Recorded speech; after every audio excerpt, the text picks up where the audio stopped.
This is the History of the World podcast with me, Chris Hasler. And you're listening to Volume 3, The Classical World. Episode 50, The Fall of the Western Roman Empire.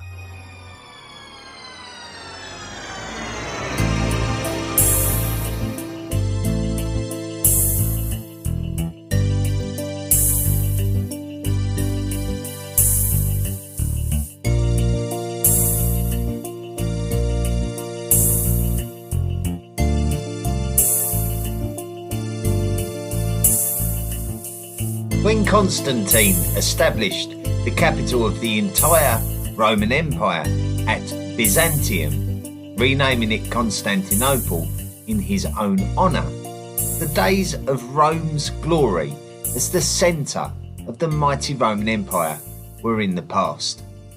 The centre of gravity had shifted eastwards to a position where the major threats to the Roman Empire could be better dealt with. During the years of the Tetrarchy, the main Augustus of the Roman Empire, whether it be Diocletian or Galerius, ruled from the east, leaving Rome as the antiquated old centre of the empire.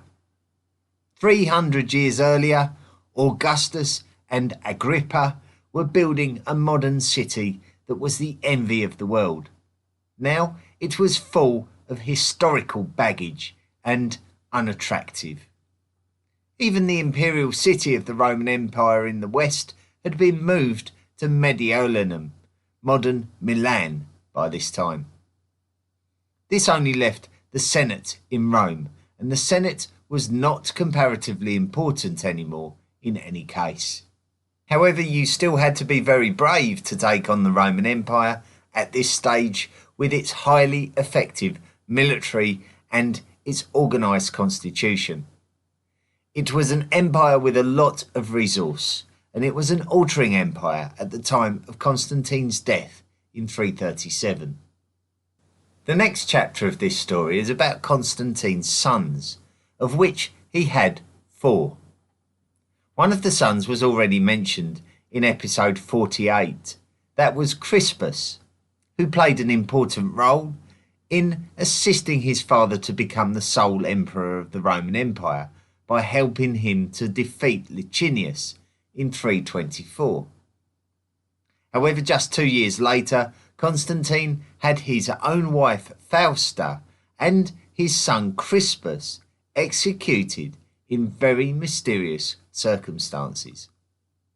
Some historians suggest an affair may have taken place between Crispus and his stepmother, but it is unknown for sure. Whatever happened, we know that he had 3 sons left alive on his death, and the empire would be shared by those 3 sons. The eldest son was also called Constantine, and so we will call him Constantine II. Constantine would be granted rule of the Gallic prefecture, which contained Britannia, Gaul, Hispania, and the lands of today's southern France, which is often referred to as Vienne. Constantius, who we called Constantius II to distinguish him from his grandfather Constantius Chlorus, would be granted rule of the eastern prefecture, which covered the lands of Thrace, Asia Minor, the Levant, and Egypt. Finally, the youngest son, Constans, would gain control of the Italian prefecture, which included Italy, North Africa, Illyricum, and the Balkan Peninsula, as well as all the other major Mediterranean islands, bar Cyprus, which belonged to the east. This arrangement was not the specific wish of Constantine the Great, but it was the result of an agreement between the 3 brothers who massacred those other members of their family who specifically potentially qualified to be Caesars of parts of the empire. Constantine II was the eldest of the 3 and tended to lord it a bit over the youngest sibling, Constans, who would have likely only have been a teenager at this time. Constantine would try to demand more land from Constance's territories, and although Constans tried to negotiate to keep the peace, Constantine would not let up and eventually tried to march on Rome. Fortunately for Constans, he was ahead of this action, and although he was not in Italy at the time, he sent an army over who defeated and killed Constantine, leaving Constans to take his lands. The subject of Christianity became an issue again as Constans and Constantius II attempted to appease the bishops of their respective lands.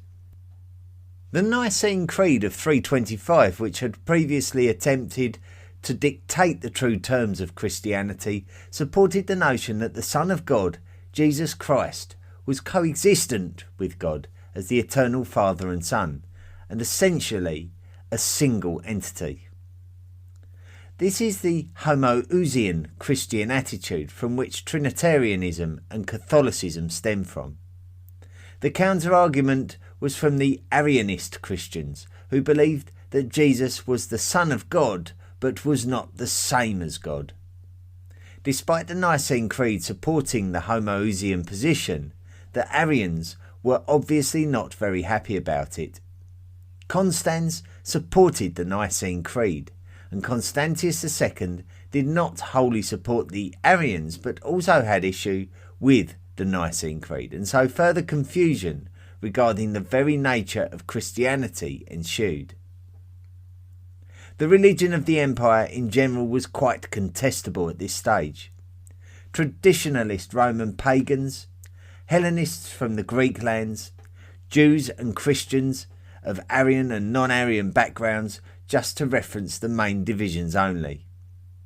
As heroic as it was for Constans to stand up against his older brother and defeat him for the right to rule the western provinces, another man called Manius Magnentius, who was a military commander, challenged the rule of Constans, and Magnentius's forces would trap him and assassinate him, allowing Magnentius to become the new usurper of the West. The last remaining son of Constantine the Great, Constantius II, would march across to the town of Mursa in Pannonia and do battle with Magnentius and defeat him, pushing him back to Gaul. 2 years later, in 353, the two would do battle again at Mons Seleucus in the south of the modern country of France, and Constantius would be victorious again. This time Magnentius took his own life. Constantius II would rule until his own death in 361, and he would make no mystery of his support of Arian Christianity. Constantius would actually place bans on pagan traditions such as sacrifices and closed Roman temples. A cousin of Constantius and another grandson of Constantius Chlorus was called Julian, and his troops would declare him as an Augustus while Constantius was still the emperor. Julian recognised that many of the population still wanted to observe the traditional Roman pagan traditions, and so his rule would have appealed to those members of the population. Constantius died of a fever, and Julian would take this opportunity to reject Christianity. Julian would show an aggressive attitude towards the Sasanians in the east, but he surely overreached himself because he died of battle wounds in 363 with his supply lines stretched. He was succeeded by Jovian, who was a Christian.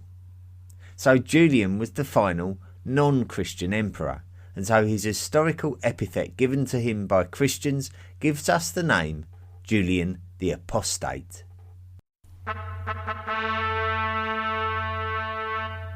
Barbarians. The term barbarian was a Roman term to describe the foreign tribes who lived along and beyond the empire's borders, such as the Goths, for example. So barbarian is a very general term. The Picts of Caledonia and the Berbers of Africa would have also been regarded as barbarian tribes. The Franks from the northern lands of modern Germany were pushing into the Gallic lands of the modern countries of Belgium and the northeast of France across the Rhine River during the 350s. Emperor Julian played an important part in holding them at bay. Rule of the empire after the short reign of Jovian separated into designated provinces split between multiple emperors once again. Valentinian the Great succeeded Jovian and made his brother called Valens the emperor of the eastern provinces. This would have been somewhat necessary because it was during the 360s and 370s that the empire was facing barbarian issues on a number of fronts. The Franks and the Alemanni were making a nuisance of themselves along the northern frontiers. The Saxons, from the same area of Germany as the Franks, were crossing the North Sea, invading the lands of Britannia. And this situation was not helped by the Picts of northern Britannia and their Celtic cousins, the Scots, invading the northern land border. A further problem was being caused by the Goths, but they may not have chosen to put pressure on the Roman frontiers had they not watched their own lands being taken from the east by nomadic tribes originating from the Eurasian steppe called the Huns. Valens was not interested in entertaining the Goths, who were being squeezed into a small area of land and taking liberties with Roman allowances, so Valens would take forces to do battle with them in 378. The Goths would be supported by Scythians, who had been pushed into Gothic lands from the Eurasian steppe as a result of the migrational pressures being caused by the expanding Huns. So these Scythians, specifically called the Alans, joined forces with the Goths against the Romans. The result was the Battle of Adrianople, which has great historical significance. We will cover this battle in a dedicated episode, and we will also talk more of the Goths, the Scythians and the Huns later in this volume. Emperor Valens and his army were dealt a crushing defeat at the Battle of Adrianople. Valens himself went missing at this battle, never to be seen again. We assume that he was killed. The aftermath of the battle saw significant settlement of Roman lands by the Goths around the Danube River. They took control of key strategic locations and slaughtered a significant amount of Roman military. This has been labelled as the worst imperial Roman defeat since the Battle of Edessa, which we mentioned in episode 47 as the one where the Emperor Valerian was taken as a prisoner of war during the crisis of the 3rd century.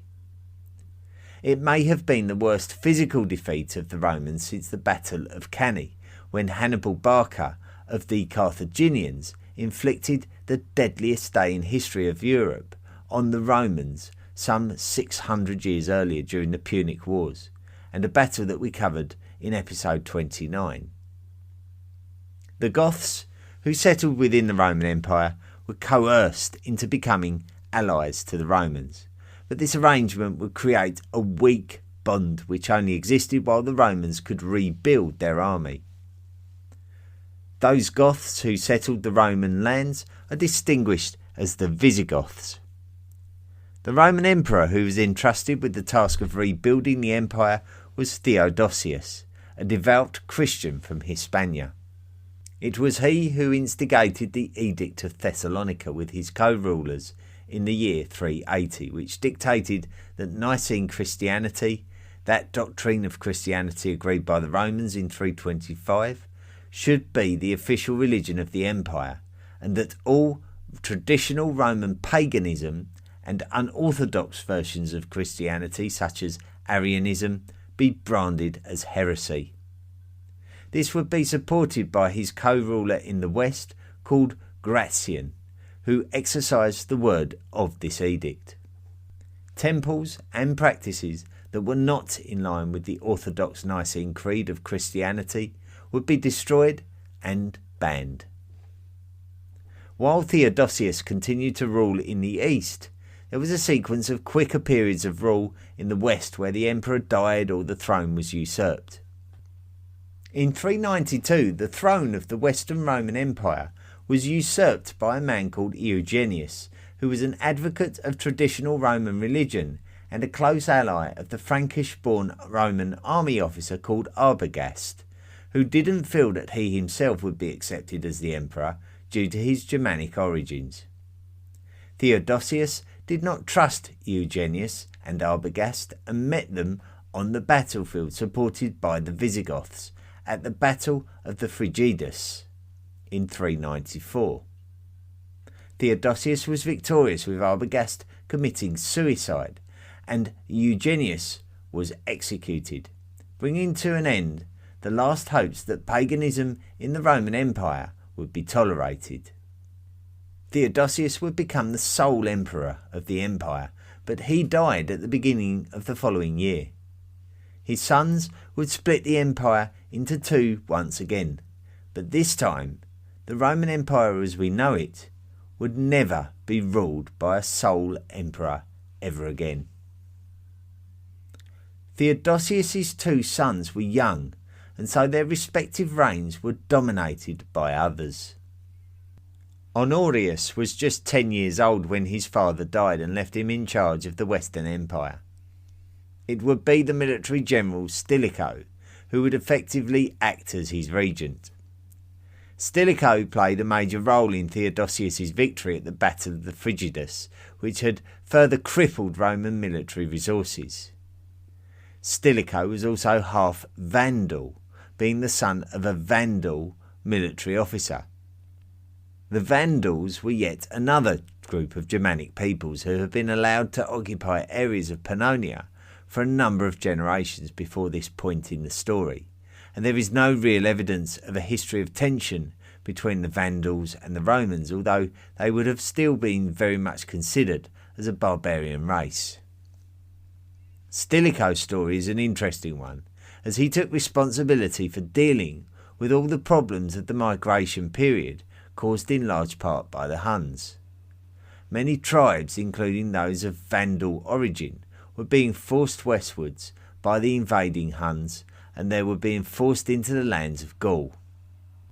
There were also problems with the Visigoths as well at this stage, with the Visigoths highly frustrated at the fact that they militarily supported the Romans at great loss to themselves, and this was not acknowledged or rewarded by the Romans, so the Visigothic king Alaric decided to raid lands within the Roman Empire. So Stilicho campaigned against Alaric, but was prevented from finishing him off by the Eastern Empire, who feared the loss of more troops and didn't feel that it was worth the extra sacrifice. Stilicho would have been very upset by this, as he felt he had a chance to eliminate a Roman threat, but the Western Empire could have done with that more than the Eastern Empire cared about. Another issue that came up between the two halves of the Roman Empire was when the Berber Roman military general Gildo revolted. This was a big deal for the Western Empire, as we know that the possession of African lands was essential for feeding the Roman population due to its grain output. The Eastern Empire once again showed very little concern for the plight of the Western Empire. The Eastern Empire had Egypt that they could gather food resource from, so the Western Empire now relied heavily on Africa and Mauritania.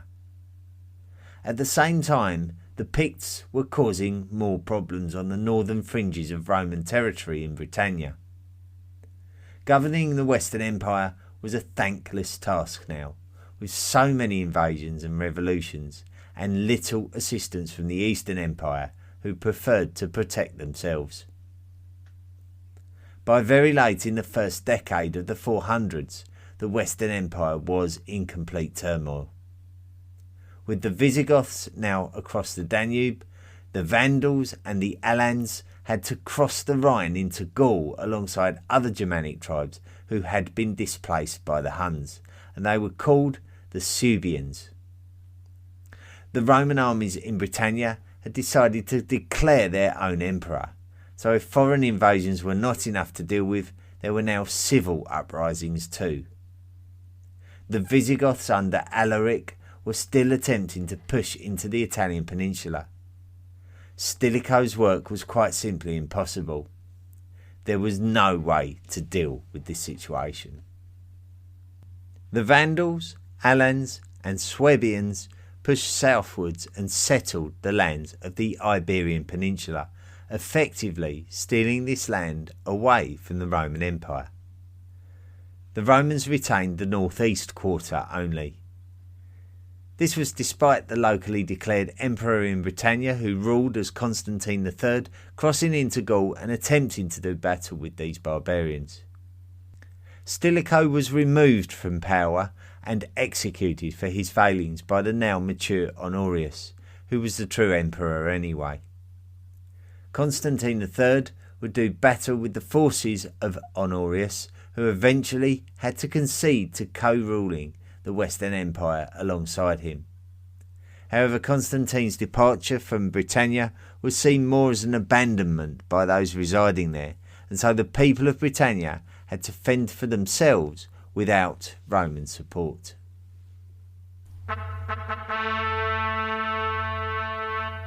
The sacking of Rome.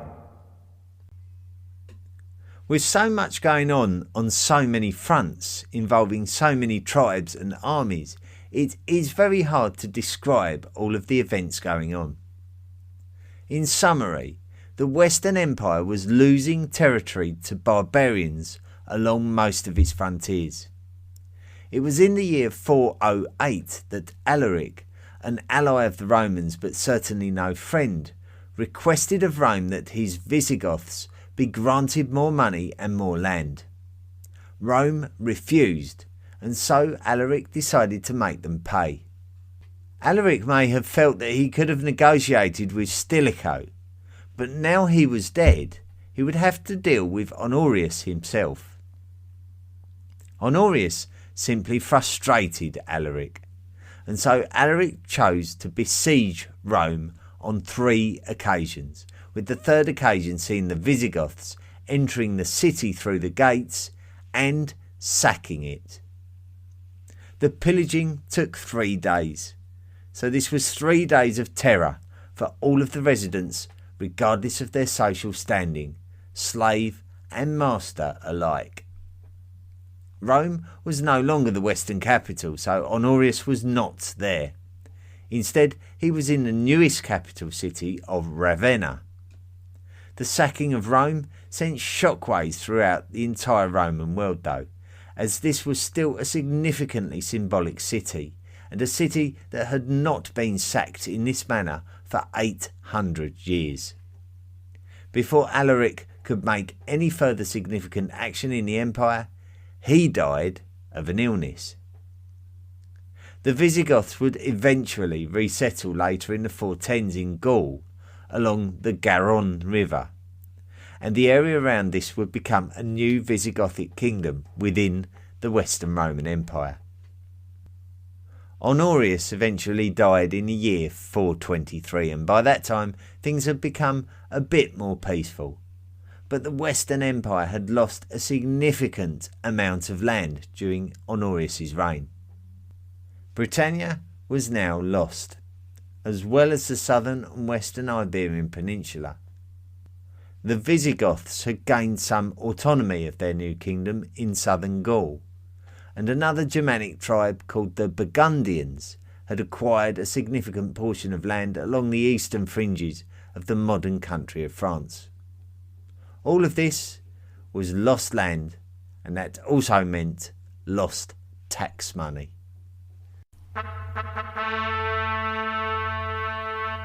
The final decline. Before the Visigoths were given their kingdom in the southern lands of modern France, they had been campaigning against the barbarian tribes who had crossed the Rhine and migrated into Hispania. If you remember, these were the Swabians in the northwest, the Alans in the southwest, and the Vandals in the far south. The Alans had agreed to merge, with the Vandals in the south to create an amalgamated crown. If what had happened so far within the Western Empire hadn't been enough to bring the entire Western Empire to its knees, then what happened next might. In the year 429, the new Vandal collective, which now included the Alans, crossed over the Strait of Gibraltar into North Africa. Their motivation for doing this is questionable, since we all know there was value that the North African provinces had to Rome itself, thanks to the rich grain production there. If we are to believe what we read, then it is suggested that the Roman governor in North Africa, called Bonifacius, invited the Vandals to help him deal with a civil dispute. Why any Roman would turn to the Vandals is a bit of a quiz, but whatever the circumstances, the Vandals crossed into North Africa and started to occupy the lands of Mauritania. The Romans had no answer for this bold move, and the new Western Emperor, Valentinian III, made a treaty with the king of the Vandals, called Gaiseric, to allow the Vandals to settle in North Africa. Gaiseric decided that he wanted all of the wealth of North Africa and ignored the treaty by invading the province of Africa with its capital at Carthage, which was a new Roman city built at the site of the destroyed capital city of the Carthaginian Empire from the previous millennium. Gaiseric took this city, and it was now the capital city of a new Vandal kingdom in North Africa. Rome would be denied the grain supply of North Africa and would have to strike up a trade deal with the Vandals to get their share. The Vandals even took control of the island of Sicily. The Huns by this time had expanded into all of the lands north of the Danube and the Rhine, apart from the area in a pocket in the northwest of mainland Europe, dominated by the Franks. The Hunnic Empire was a rival now in size to both the Western and Eastern Roman empires. The prominent Roman general called Flavius Aetius had maintained a decent political relationship with the Huns. Aetius had spent time as a political prisoner at the courts of both the Visigoths and the Huns at a young age, and this probably gave him some strong military and diplomatic knowledge that would keep the weak Western Roman Emperor Valentinian III in a stronger position. It was in 434 that the Hunnic Empire would see a new king take their throne, and he turned out to be a very decisive and aggressive ruler, and his name was Attila. Attila had a personal agenda that involved conquer and assimilation, and he was willing to be quite ruthless about it. This would mean trouble for both the Eastern Empire and the Western Empire, as if the Western Empire didn't already have enough to deal with. If Attila had his way, then he would have taken both the cities of Constantinople and Rome. By the year 451, Attila had decided that he wanted lands in Roman Gaul, and so he decided to cross the Rhine with a large army. His strategy was to raid the cities and plunder the countryside. He didn't waste too much time with destroying and occupying the cities though, as this didn't seem to be his priority. Aetius had to take action to prevent Attila from taking Gallic land away from the Romans, and he would be supported by the Visigoths, who would have also been concerned about Hunnic proximity to their kingdom. The result was the Battle of the Catalonian Plains in the northeast of modern France, between the Romans, led by Aetius, and the Huns, led by Attila.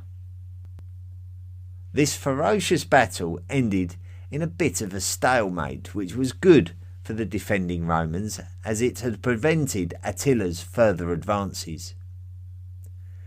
Attila would die just 2 years later, and it was as if The wind had been taken out of the sails of the Huns, and their imperial reach rapidly diminished away from the Roman imperial borders. The Romans would have little time to celebrate though. Even if circumstances had prevented Attila and the Huns from marching on Rome, troubles started coming from the opposite direction. This time it would be the troublesome King Gaiseric of the Vandals, who was answering a call from the widow of the recently deceased Emperor Valentinian III. Her name was Licinia Eudoxia, and she was concerned that a man called Petronius Maximus was trying to muscle in on the vacant throne. Gaiseric was only too happy to answer the call. The Vandals spent 2 weeks sacking the city of Rome during 455, including the stripping of gilt bronze roof tiles from the temple of Jupiter Optimus Maximus. This act of desecration is a possible explanation as to how the ancient tribe name Vandal became a word to describe someone who damages property.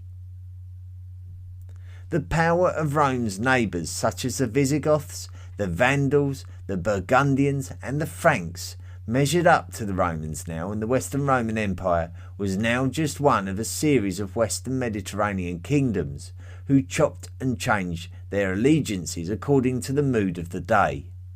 Western Roman leaders were now unimportant, insignificant and ineffective as the rulers of neighbouring barbarian kingdoms showed more drive, ambition and freedom to make decisions. By the year 474, the Western Roman Empire was restricted to just the Italian peninsula, with the Alpine lands to its direct north, a comparatively small coastal strip of land at Dalmatia on the opposite side of the Adriatic Sea, and a column of territory running from the south coast of modern France to the middle of the northern coast of modern France. Gone were Britannia and Hispania, and the islands of Sicily, Sardinia and Corsica. The Gallic Romans were being squeezed from the southwest by the Visigoths and from the northeast by the Franks. Julius Nepos, the governor of Dalmatia, became the Western Roman Emperor in this year, and he appointed a Roman military commander called Orestes to become the new master of soldiers, which was a high-ranking military role in the empire. However, the following year, Orestes took control of the Western Empire capital city of Ravenna, and Julius Nepo relinquished his rule and fled back to Dalmatia. Orestes would then declare that his very own 15-year-old son was the new emperor, and his name was Romulus Augustus. In order to take control of the Western Empire, Orestes had made promises to the barbarian mercenaries who made up his military and promised them land in return. Once Orestes had been successful, he did not keep his promise to the barbarians, and so they revolted under their own leader, Odoacer. Orestes fled to the city of Pavia, and Odoacer followed him. They would do battle in the year 476 at the Battle of Pavia. We don't know a great deal about this battle, only that Odoacer the barbarian defeated and killed Orestes, and then marched on the capital city where he would depose the young emperor Romulus Augustus and become the ruler of the Italian peninsula as its king. By this time the Visigoths and the Burgundians had squeezed the Romans out of southern Gaul, effectively cutting off their northern Gallic lands from Italy. With Italy now under foreign rule, the Western Roman Empire could now be considered as gone, and we consider the lands governed by Odoacer as a new Italian kingdom. The lands of northern Gaul occupied by the Romans is known to history as the Kingdom of Soissons, and could be considered Roman until it was consumed by the Franks in 486. The Roman governor of Dalmatia, Julius Nepos, returned to Dalmatia after his defeat by Orestes and continued to rule as the Roman governor until his own death in 480. In fact, Julius Nepos was assassinated and Odoacer would invade on the pretext that Julius Nepos's murderers should be brought to justice. The significant outcome of this was that Dalmatia was actually taken by Odoacer and became a part of the Kingdom of Italy. So this is the final scraps of the Western Empire being cleared up after many hundreds of years of existence. Of course, we will find out what happened to the Eastern Roman Empire and the new kingdoms of Europe, such as those of the Visigoths, the Franks, and the Italian kingdom of Odoacer, in a future episode. But this year, 476 is thought to be the traditional end of the Western Roman Empire, and it marks the final time when Rome was Roman.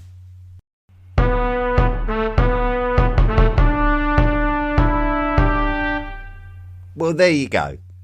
And I'm sorry to be mainstream on you, but yeah, I do believe that is a good time to say that the Roman Empire disappeared in 476. Of course, the Eastern Empire kept going, and there were little pockets of Roman entities that carried on for a very short time afterwards. But certainly, the story of the Roman Empire is probably regarded as the story of Rome, and that's where we started. We started talking about the city of Rome, and really when the rule of Rome come under a foreign ruler, then we can possibly say that we're now moving into the medieval times, and that classical Rome and the Roman Empire was now a thing of the past. Okay, last week I mentioned the fact that one of our patrons, one of the members of the History of the World podcast Illuminati, called Lynn Dowling, had asked a question of the podcast, which she's entitled to do because she's qualified for that pleasure.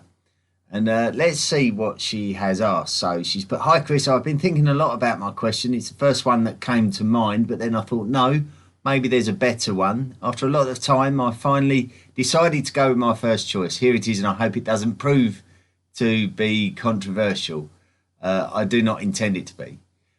There seems to be a lot of myth and or misgivings about the existence of matrilineal societies in the ancient world. What is your take on whether any of these societies existed and or prospered for any time, and if they did, what happened to them?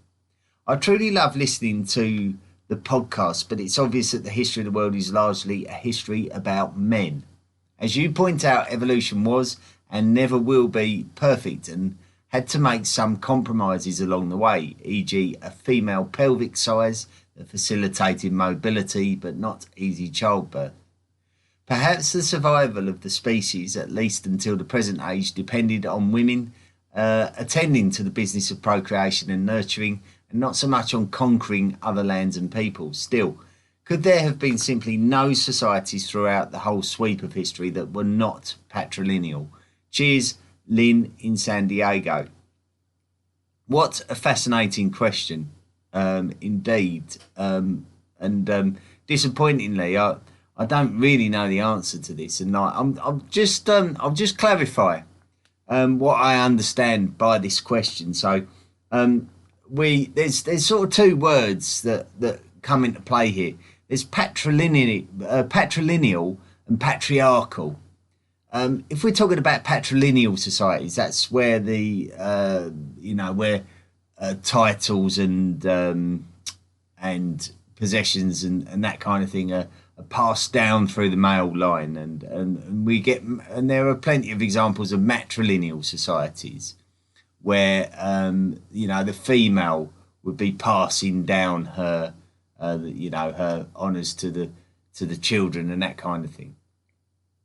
If we're talking about patriarchal and matriarchal societies, then I think that's what we're alluding to with this question. So, like, patriarchy is something that is common.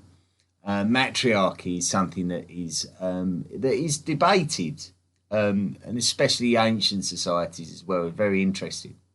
So what I'll try and do, I'll try and sort of attack this from different angles because there's no clear answer. So I'm going to try and address this in particular ways and probably entice some food for thought, hopefully, with you, my lovely listening public. Now, any subject like this is always going to be controversial, and I do like controversial subjects. I think people can be too sensitive when you talk about this, when people are often discussing things and they're just putting across a point of view that seems quite natural, but it can come across very offensive. It's never meant in that manner. So I think we always have to sometimes take a step back and say, look, is this person actually trying to offend me, or are they trying to make a point that they believe in? And this is sort of my take on the Neolithic. The Neolithic revolution was something that had to have been caused by pressures on the world that we live in, because it was a very sudden and radical change in how we lived. And I don't want to go into full details because I've made so many podcast episodes about it. I don't really want to go deeply into it again. But when we entered into the Neolithic, we very quickly became sedentary. We very quickly started domesticating animals and plants, and then we very quickly started creating villages and urban settlements, which over time become larger and larger. And part of this was through competition. Now, with competition, you get conflict, and with conflict, it comes down to a survival of the fittest. And it seems that it was very quickly realised that men have more potentially, and I can be corrected by anyone, I'm happy to always be corrected, but men tend to have, as nature creates men, more physical ability, like more physical strength, and they have more physical aggression. Okay, so I think that is a nature of men, is their aggressiveness and their bodily strength is higher than that of human females. Human females, of course, produce young, and that is vital for a growing society, that procreation is done at a quick rate. So much of a woman's mature life, her peak years, her peak physical years, must have been invested in the creation and the nurturing of very young children. So essentially what I'm saying is it was a natural progression for societies to become more patriarchal, because it was the influence of men that had a greater impact on competing human societies. I think it was just a natural progression. Now then, while I'm looking for clues about this, I obviously go to Wikipedia. Of course we go to Wikipedia. It's incredibly reliable and informative, Wikipedia. And it says, in relation to matriarchy, it says, most anthropologists hold that there are no known societies that are unambiguously matriarchal. I love that statement, that are unambiguously matriarchal. So I think with that statement, we are admitting that there is a possibility of matriarchy. And so I think maybe in the past it might have suited certain men to deny that matriarchy was possible. So there would have been maybe a hidden agenda behind saying something like that. I'm sure you all know what I'm trying to suggest. However, in my opinion, matriarchy it has to be a possibility.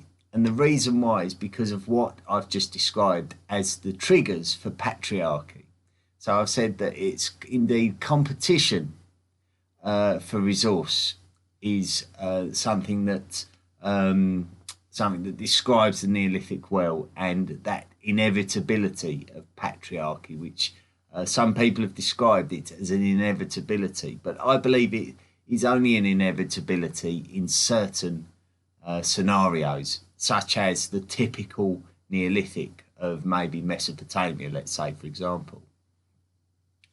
If we don't have competing societies, then the female takes on a much more important role, because the tribe that you belong to certainly cannot be sustained if not for the female. So now suddenly the female almost becomes very spiritual in essence.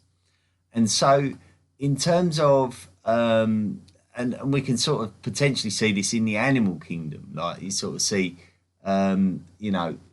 animals of a certain species can be very matriarchal in the way that it's the females who lead the herd and that kind of thing, and the strong males are just outposted to the fringes of the territory, let's say, just to defend the territory. So they're not actually dictating what goes on in the society, and I can believe that would exist in certain human circumstances as well. So although it's it's clear that there's no absolute clear examples of matriarchy in human history, for me that doesn't mean that it's not possible. I do believe it is absolutely possible, and there could be an example found of it one day that would support the view that matriarchy is possible in human society. Absolutely. And I also think this connects extremely well to that story that we told about the Amazons. Maybe a couple of weeks ago, I think I answered another listener's question about the Amazons, and how Herodotus describes these, potentially Scythian ancestors of a more sort of contemporary society, like the Sarmatians, where they descended from the Amazons, a warrior woman race. So there we're almost saying that Herodotus tells us that they categorically did exist, and they existed in the Amazons, these warrior women. But I think it's one of those subjects for that anyone can explore and then gather their own opinion about. So I don't think I can help anyone understand if it was true or not. I certainly believe that it was possible, and I believe that it is probably likely that there were matriarchal societies where women were the decision makers as to what happened on a day-by-day basis to their tribe. And also I think the importance of women is very much, evident in certain societies. Like, for example, I think we were talking about the Yangshao Society during Volume 2. The Yangshao Society of China was very matrilineal, and so could that possibly mean it was in any way matriarchal as well? But it's a very interesting question. I'm glad I got the opportunity to talk about it, even if my answer is extremely ambiguous. I'm afraid I wish I could be a bit more categorical with it. I could only really give an opinion because there are no firm examples of ancient societies that were matriarchal, not that I could discover. Let's put it that way.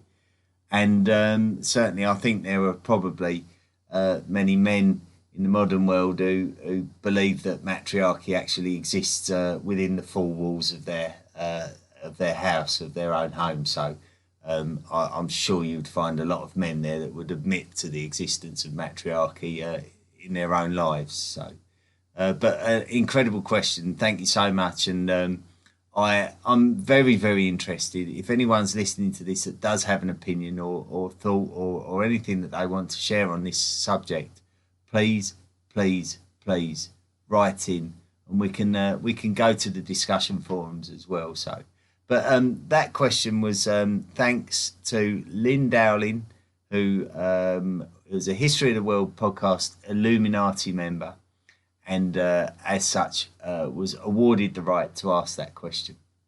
Now, if you'd like to earn the right to ask a question that will be answered during the podcast episode, then all you need to do is sign up to become a member of the History of the World Podcast Illuminati. You can make a donation of as little as $1 a month through the Patreon website. And in that case, you become a lifelong member of the History of the World Podcast Illuminati, as have Harlin Loy and Lauren Talver, who have both become members of the History of the World Podcast Illuminati this week. So thank you so much and welcome along. Now, I'm going to wrap up this week because it's been a long episode, and I'm sure there's lots of messages that need to be read out, and I will of course get round to them, but just not this week, just because I'm conscious that the episode is now getting quite long. So I like to try and keep them all at an average length to for your convenience more than anything, so that you're not sort of like if it comes up and it's an episode that's an hour and a quarter long, then that might ruin your little slot for listening to it. So let's try and keep it sensible. So next week we'll go over some of your messages and reviews and give them the time that they deserve. Next week it will be the first summary episode of Ancient Rome, because we've sort of reached the end of the story of Ancient Rome now. So as usual, we go over, we summarise it, and we paper over any cracks, any parts of the story that we feel we might have missed that will be worth mentioning. So we won't just be treading over old ground, but we'll also be digging for new material that we can actually bring to the forefront of the podcast episode itself. So I'm not sure, it may be 1 or 2 episodes, probably 2, knowing the way things go. So it's always hard to cram in 1,000 years of history into one 30-minute slot, so I should imagine 2 episodes. Now, of course, this is the last podcast before Christmas, so I have to, of course, wish you all a Merry Christmas. And, for those of you who might be a bit concerned about Christmas this year because you may be denied the pleasure of being able to spend it with your families as you would normally be able to spend it, I certainly won't be able to do that. I'm in an area of England which has been dramatically affected by coronavirus, so unfortunately it's ruined my Christmas celebration. So I'm sure a lot of you will have been affected in a similar way. So stay strong, enjoy your Christmas as well as you can, and realise that we're all doing it so that we can enjoy time together, not just at Christmas but any time together. We're just all doing it to protect each other, and I think it's essential now. And you should, if you're able to get through Christmas in a very humble manner this year, and a very low-key manner, then you should be very, very proud of yourself. So I'd like to wish you all the most loveliest of Christmases that you can possibly have at a time like this, and I hope none of you are feeling too miserable. Anyway, I will be back obviously next week. It will be Boxing Day, so that will be our next episode. It will be the last episode of the year 2020, and until then, have a smashing week, have a wonderful Christmas, and don't forget, if you want to see Santa, you need to be good. Do you want more from the History of the World podcast?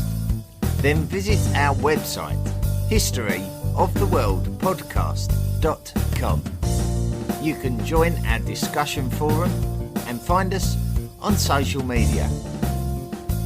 Support the podcast for as little as $1 per month by clicking the Patreon link. Email the show at historyoftheworldpodcast@mail.com.